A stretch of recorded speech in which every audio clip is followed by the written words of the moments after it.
বিজিবির চাপে অবশেষে পতাকা বৈঠকের পর কুষ্টিয়ার দৌলতপুর সীমানার শূন্য রেখায় অবস্থান করা সেই ১২ জনকে ফিরিয়ে নিয়েছে ভারতের সীমান্তরক্ষী বাহিনী বিএসএফ।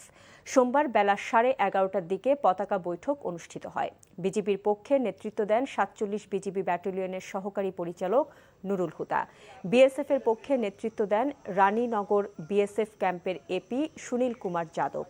পরে ১২ জনকে ভারতে নিয়ে যায় বিএসএফ। শুক্রবার থেকে শূন্য রেখায় অবস্থান করছিল নারী ও শিশুসহ ১২ জন। এদিকে লালমনিরহাটের পাটগ্রাম উপজেলার শ্রীরামপুর ইউনিয়নের সাপ্পারবাড়ি সীমান্তে আবারও ভারতীয় সীমান্তরক্ষী বাহিনী বিএসএফের পুশ ইন চেষ্টা ব্যর্থ হয়ে ককটেলের বিস্ফোরণ ঘটিয়েছে বলে জানা গেছে।